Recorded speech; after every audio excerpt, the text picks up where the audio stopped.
जय हिंद साथियों, आप सभी का आपके अपने परिवार आसमा सिविल एकेडमी के इस डेली करंट अफेयर्स पे मैं इशार अहमद आप सभी का एक बार फिर से पुरजोर स्वागत करता हूं और आशा करता हूं कि आप सभी स्वस्थ हैं और बिल्कुल मस्त हैं।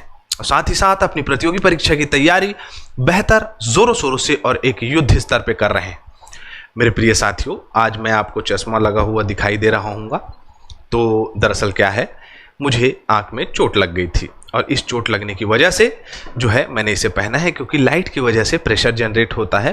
तो अगर मैं ऐसे खोलूँ तो थोड़ा सा आंख में मिचमिचाते रहूँगा, उससे अच्छा ये है कि मैं नॉर्मल रहूँ, है ना।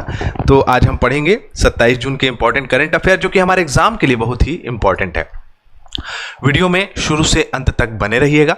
अगर चैनल में नए हैं तो चैनल को सब्सक्राइब कर लें, और पहले से अगर आप चैनल में हैं तो जो है आप क्या करें, इस वीडियो को शेयर जरूर करें, ठीक है। चलिए आज की पॉजिटिविटी देखें। सफलता इसमें नहीं कि आप कितने बड़े सपने देखते हैं, बल्कि सफलता इस बात में है कि आप अपने छोटे से छोटे सपने को भी कितने जुनून से पूरा करते हैं। मैं हमेशा बोलता हूं मेरे प्रिय साथियों कि जीवन है, अप एंड डाउन्स आता है, लेकिन इसका मतलब यह नहीं है कि आप अपने लक्ष्य को भूल जाएं। जैसे कि मैं अपना ही उदाहरण ले लेता हूं।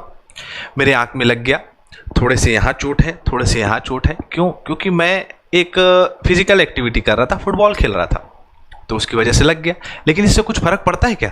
नहीं फर्क पड़ता है। मेरे प्रिय साथियों, दुनिया भर का इलाज है, वो इलाज हो गया, है ना। आई ड्रॉप दिया डॉक्टर ने, लेकिन जो मैं आपसे कमिटमेंट करके रखा हूं कि मैं आपको डेली करंट अफेयर दूंगा, वो मैं आपको दूंगा ना। तो लाइफ में अप एंड डाउन आएंगे, और स्वस्थ रहें और मस्त रहें। समझ रहे मेरी बात को? ज्यादा लोड लेने की जरूरत नहीं है। रोज कंसिस्टेंट आप अपने मेहनत करते रहिए, सफलता जरूर मिलेगी मेरे प्रिय साथियों। क्यों नहीं मिलेगी? मेहनत करने वाले के साथ है सफलता। अरे वाह, कितने सारे कमेंट्स आए हैं आज। चलो पहले प्रश्न पढ़ लेते हैं। लास्ट टाइम मैंने प्रश्न पूछा था, हाल ही में भारत का कौन सा राज्य मिजोरम और गोवा के बाद पूर्ण कार्यात्मक साक्षरता हासिल करने वाला तीसरा राज्य बन गया है? तो कौन है? C number, Tripura. जैसे कि हर एक क्वेश्चन, मतलब आपके करंट अफेयर सेशन के बाद लास्ट में एक क्वेश्चन पूछा जाता है जो एग्जाम ओरिएंटेड होता है, एग्जाम के लिए बहुत इंपॉर्टेंट होता है, तो उसका आंसर जरूर दिया करिए, ठीक है। और आज बच्चों लोगों ने, जो मैं हमेशा पूछता हूं उन लोग से, उन्होंने इस बात को साकार किया। नव्या पाठक शर्मा कहती हैं त्रिपुरा। वेरी गुड नव्या, और आपका स्वागत है कि आप करंट अफेयर पढ़ रही हैं। वीडियो को शेयर जरूर करिएगा, ठीक है। साक्षी ने भी आंसर दिया है। साक्षी कह रही हैं कि सी त्रिपुरा, जो कि पूर्ण साक्षर का तीसरा राज्य हो गया है। वेरी गुड, क्या बात है, शानदार, जबरदस्त। कैलाश कंवर राठिया कह रहे हैं, कैलाश आंसर हमेशा डिटेलिंग में देते हैं। तीसरा पूर्ण कार्यात्मक साक्षरता राज्य जो है वो त्रिपुरा है। उल्लास नव भारत साक्षरता कार्यक्रम के तहत 95.6%। वाह, शानदार, जबरदस्त, जिंदाबाद। उसके बाद है रोशनी देवांगन, सी आंसर दिया है, त्रिपुरा स्टेट। वेरी गुड साक्षी, ऐसे ही अपनी कंसिस्टेंसी बनाएं। आज तो 4 बार वीडियो जो है वो शेयर जरूर होगा, आप अपने व्हाट्सएप स्टेटस पे जरूर लगाइएगा, ठीक है। चलिए, अंतरराष्ट्रीय बाधिर दृष्टिहीनता दिवस कब मनाया जाता है? देखो मेरे प्रिय साथियों, आज चश्मा लगाया हूं, इसका मतलब ये नहीं है कि मतलब मैं मजाक कर रहा हूं, सच में लगा हुआ है। आप लोग जो है अच्छी तरह से देख सकते हैं कि एक आंख लाल दिखाई दे रही होगी, है ना। तो मैं बिल्कुल मजाक के मूड में नहीं हूं।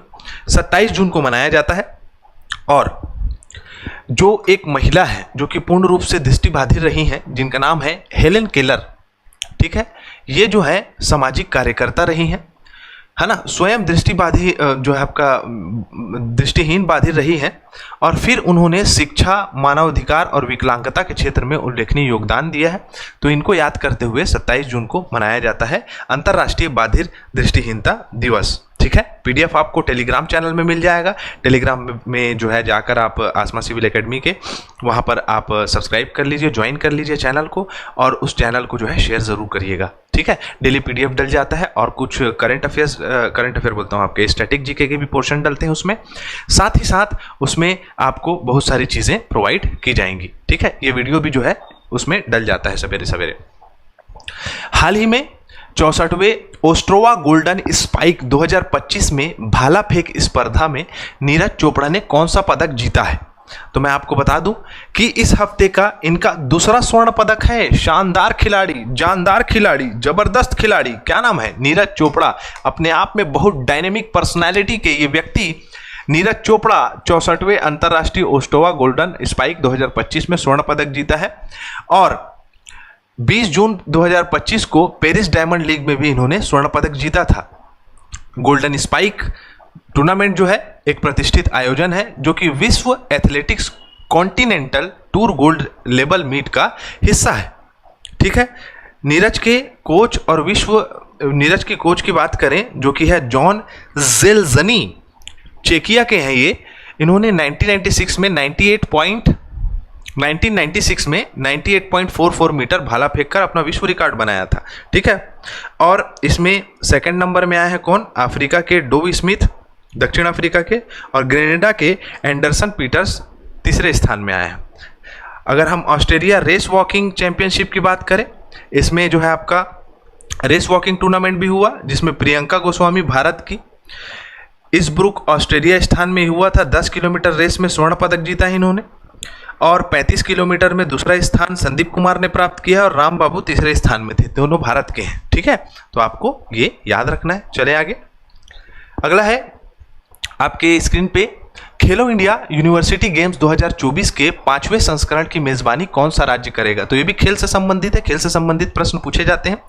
तो आपको बता दूं, खेलो इंडिया यूनिवर्सिटी गेम 2024 के 5वें संस्करण का जो आपका मेजबानी करेगा वो है राजस्थान। अब राजस्थान में ये यूनिवर्सिटी गेम आयोजित होगा। अब ये 2024 का 5वां संस्करण है। 2020 में ये चालू किया था, है ना, 2020 में इसे चालू किया गया था। 200 से अधिक जो है विश्वविद्यालय के 4000 खिलाड़ी भाग लेंगे इसमें, जिसमें पहला है संस्करण हुआ था उड़ीसा में, दूसरा संस्करण 2022 में, 2021 का कर्नाटक में हुआ था, 2023 का, है ना, 2023 में तीसरा संस्करण हुआ, 2022 का उत्तर प्रदेश में, 2024 में चौथा संस्करण हुआ। पहले संस्करण का आप याद रख सकते हो कि मेजबानी कलिंगा इंस्टीट्यूट किया था और पंजाब यूनिवर्सिटी चंडीगढ़ इसमें आपका प्रथम स्थान में आई थी। ठीक है, खेलो इंडिया यूथ गेम्स 2020 से चालू हुआ है। एतिया बाबू तय, हाँ इधर आइए आप। 2020 से चालू हुआ है, भुवनेश्वर उड़ीसा में पहला। नई दिल्ली में मुख्यालय है। भारतीय विश्वविद्यालयों के बहु खेल आयोजन के द्वारा मतलब के लिए किया जाता है इसका। भारतीय खेल प्राधिकरण, युवा मामले और खेल मंत्रालय, भारतीय विश्वविद्यालय संघ के द्वारा इसे आयोजित कराया जाता है। ठीक है, चले आगे।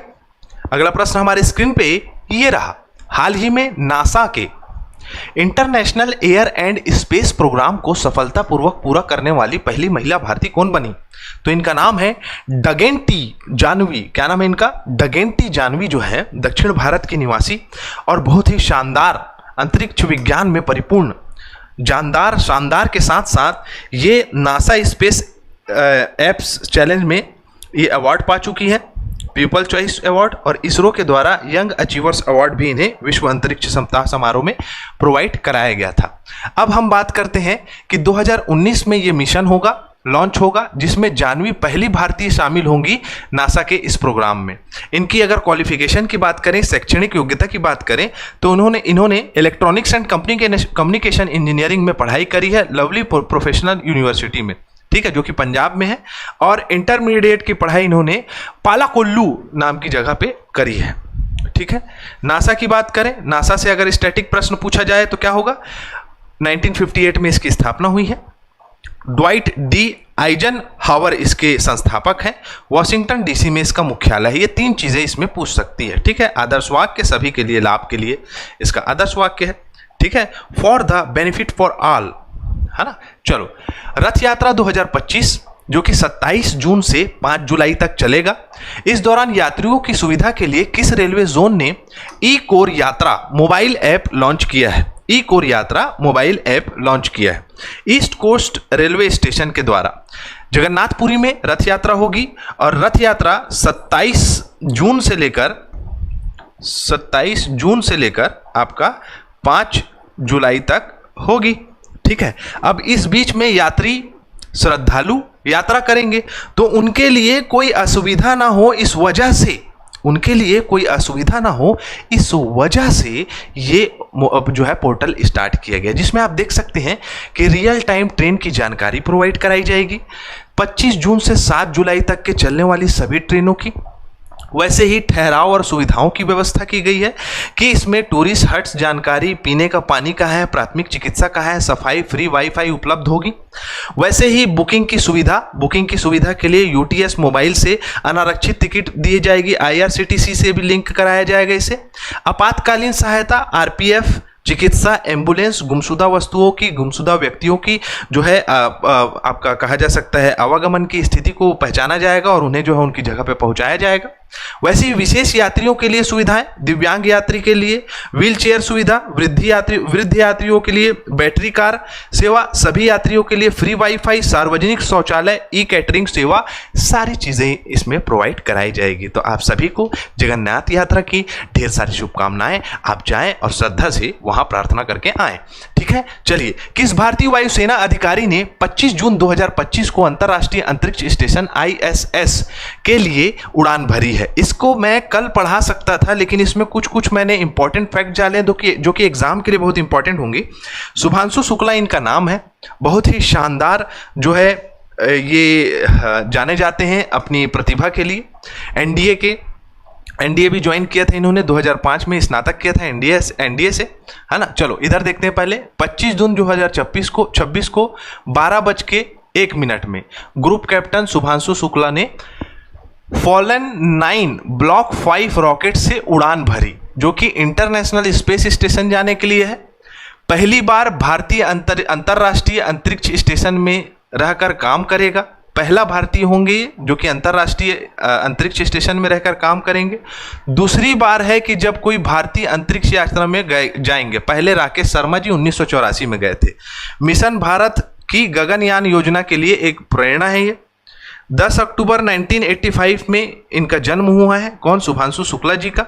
एनडीए से 2005 में स्नातक की। 2006 में IAF फाइटर पायलट बने। 2000 से ज़्यादा घंटे का अनुभव है इन्हें।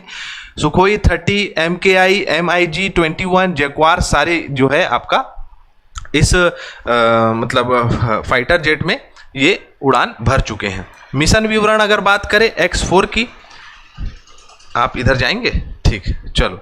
रॉकेट जो है फॉल्कन 9 ब्लॉक 5 पुनः प्रयोग योग्य और आपका सुरक्षित है। स्पेस कैप्सूल जो है इस कैप्सूल के तहत क्रू ड्रैगन स्वचालित संचालन से जो है ये चलाया जाएगा। मिशन अवधि 14 दिनों की है। नासा की पूर्व अंतरिक्ष यात्रा पेगी विटसन इसमें कमांडर होंगे। अन्य क्रू हंगरी और पोलैंड के हैं। भारत का प्रतिनिधित्व कर रहे हैं कौन? शुभांशु। ठीक है, तो ये प्रश्न यहां से पूछे जा सकते हैं। चलो अगला प्रश्न हमारे स्क्रीन पे ये रहा। विद्या शक्ति कार्यक्रम किस राज्य सरकार द्वारा शुरू किया गया है? जल्दी से बताओ फटाक से, क्या आंसर होगा इसका? होगा आंध्र प्रदेश। आंध्र प्रदेश के द्वारा विद्या शक्ति नाम का जो है कार्यक्रम चालू किया गया है। अब इसके तहत क्या होगा मेरे प्रिय साथियों, देख सकते हो विद्या शक्ति आंध्र प्रदेश सरकार के द्वारा शुरू किया गया है, जिसमें छात्रों की सहायता देना है जो गणित, विज्ञान और अंग्रेजी जैसे विषयों में पीछे रहते हैं। 4424 सरकारी जिला परिषद, नगर पालिका, स्कूल, 576 कस्तूरबा गांधी बालिका विद्यालय, ये सब इसमें शामिल है। छात्रों को शैक्षणिक प्रदर्शन सुधारना और आपका ड्रॉप आउट दर में कमी लाना इसका मुख्य उद्देश्य है। साथ ही साथ ग्रॉस एनरोलमेंट रोशनी बढ़ाना, 10 छात्रों को मेरिटिंग और विषयवार गाइडेंस देना, तेज छात्रों को पहचान कर उन्हें प्रोत्साहन करना और उन्हें आगे बढ़ाना। आंध्र प्रदेश का मैं हमेशा बताता हूं अमरावती राजधानी है।